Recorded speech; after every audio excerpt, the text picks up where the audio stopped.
Module de formation sur la continuité des services au profit des femmes du Sahel en période de Covid-19.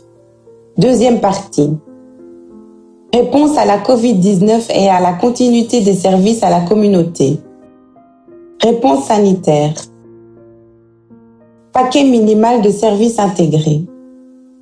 Les personnes ont besoin de services de santé sexuelle et reproductive pour leur santé physique, psychologique et sociale.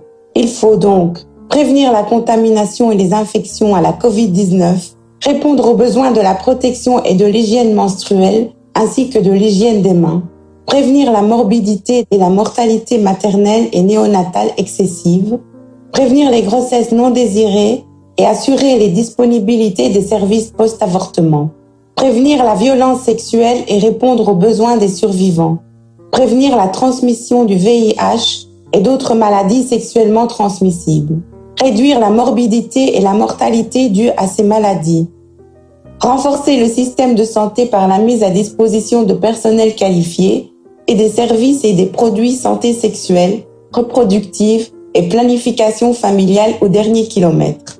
Offre intégrée de soins à base communautaire et de proximité. Renforcement des capacités des acteurs pour l'offre intégrée de soins en situation de crise. Déploiement des unités mobiles pour des soins intégrés de proximité et la sensibilisation des acteurs sur la COVID-19, la planification familiale, le droit à la santé sexuelle et reproductive, l'hygiène menstruelle et les violences basées sur le genre. Mobilisation des ONG pour des offres de services de proximité. Distribution à base communautaire des produits contraceptifs à travers les agents de santé à base communautaire. Distribution au dernier kilomètre des produits suivant le modèle partenariat public-privé. Hygiène menstruelle.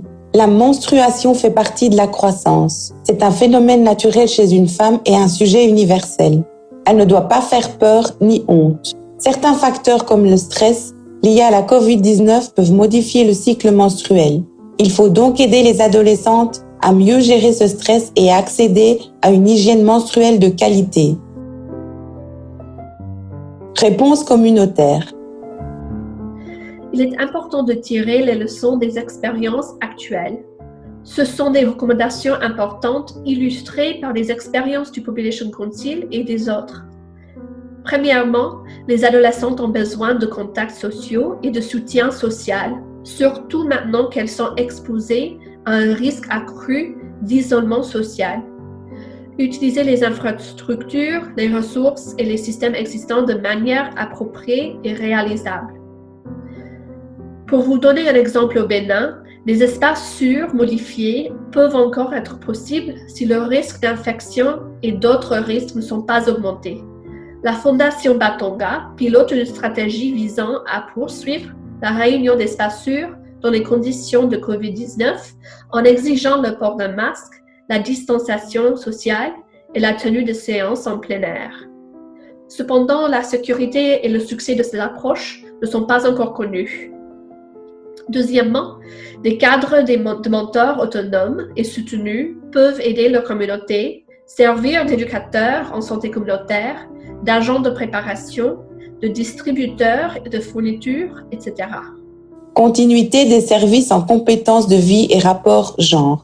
Sensibilisation de masse par la diffusion des messages sur la prévention des mariages d'enfants, des grossesses précoces, de scolarisation, planification familiale, violence basée sur le genre couplée aux messages sur les mesures préventives du gouvernement dans les radios communautaires, les radios publiques et privées et les chaînes de télévision.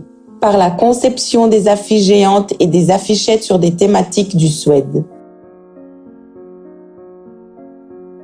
Sensibilisation de proximité, par la mobilisation de mentors pour diffuser les messages sur la prévention de la COVID-19 et les thématiques en les dotant de kits d'information et de kits d'hygiène. Par la diffusion de SMS et messages vocaux ciblant les adolescentes et les jeunes filles sur l'hygiène menstruelle, les méfaits de la grossesse précoce et sur les avantages de leur scolarisation et à l'endroit des femmes sur la nécessité de prendre en compte leur hygiène menstruelle, pratiquée par la planification familiale ainsi que les recours en cas de violence basée sur le genre.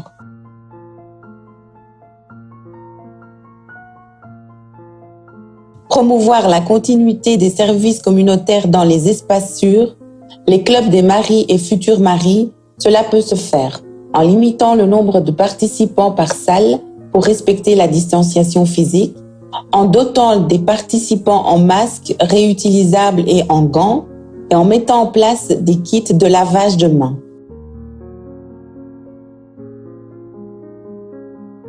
Prévention et prise en charge des violences basées sur le genre, conseils pratiques. L'isolement social, la quarantaine, l'éloignement peuvent affecter le bien-être psychologique. Pour réduire le stress, il faut rechercher des informations auprès de sources fiables. Il faut réduire le temps consacré à la consommation des nouvelles.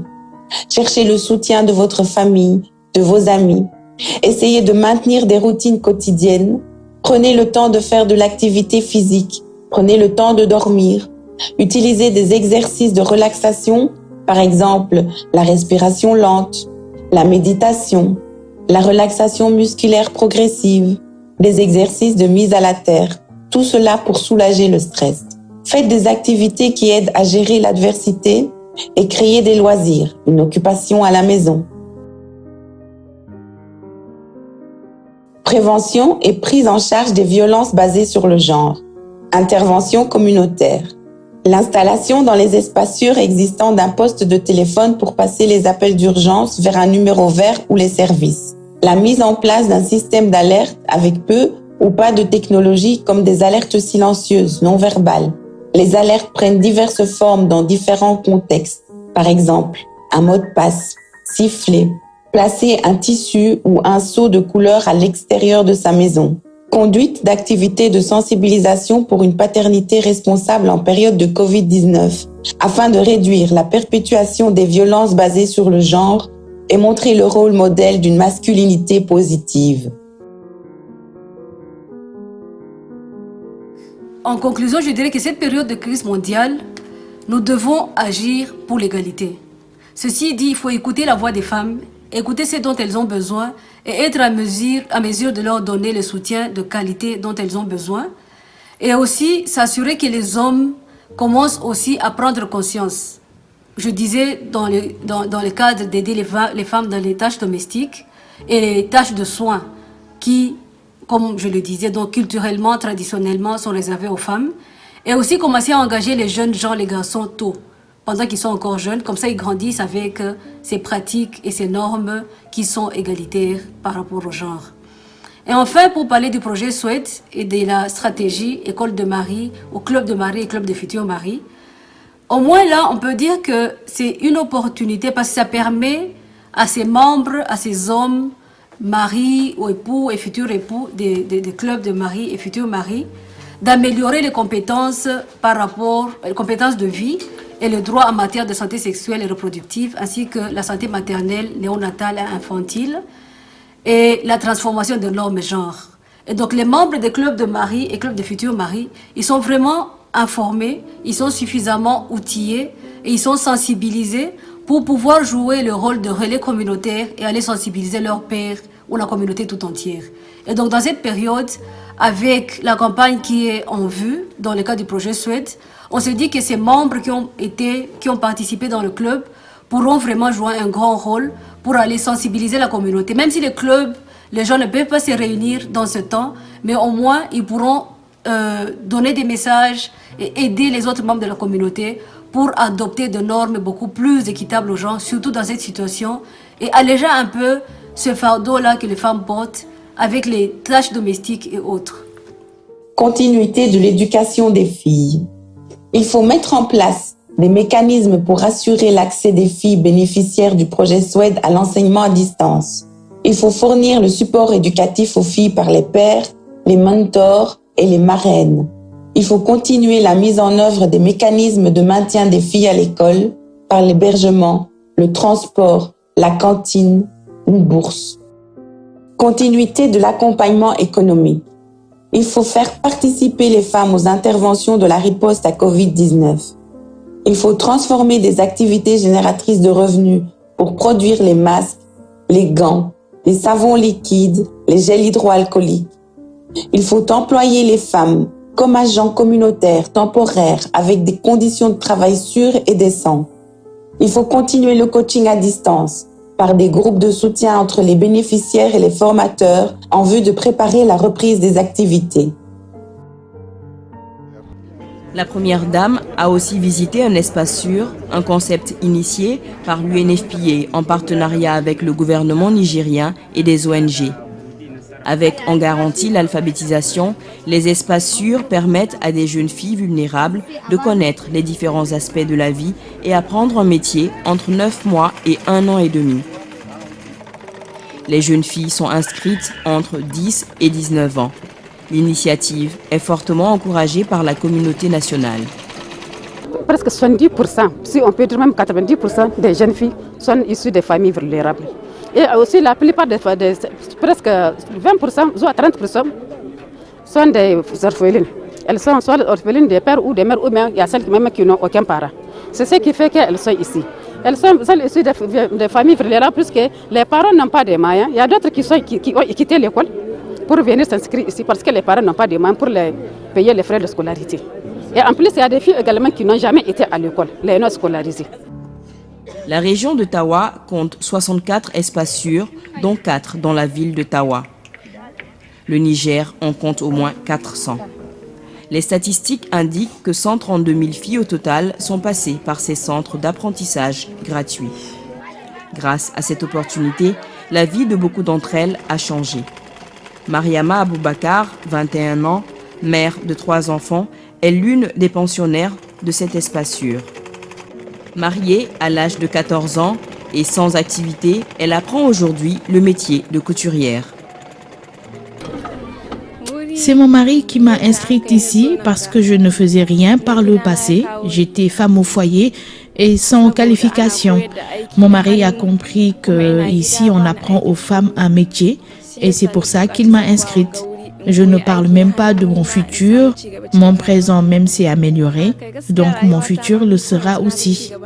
Surtout, je me sens très à l'aise maintenant que j'ai cette formation grâce à l'espace sûr.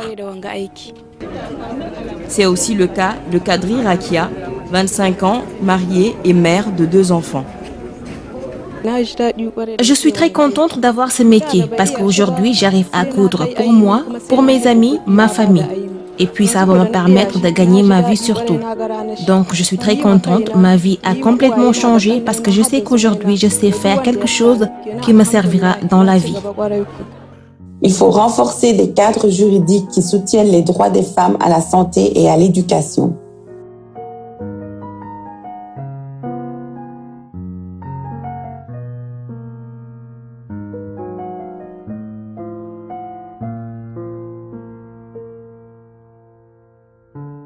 Suivi, évaluation et documentation des bonnes pratiques. Le suivi et l'évaluation de la campagne comprend le reportage, le traitement et l'analyse des données de la campagne, l'élaboration des rapports mensuels, l'élaboration du rapport de synthèse de la campagne. Dans le cadre de la coordination régionale de la campagne, une plateforme d'échange d'expériences et de suivi des opérations de la campagne sera mise en place, ainsi qu'une revue périodique de la mise en œuvre de la campagne.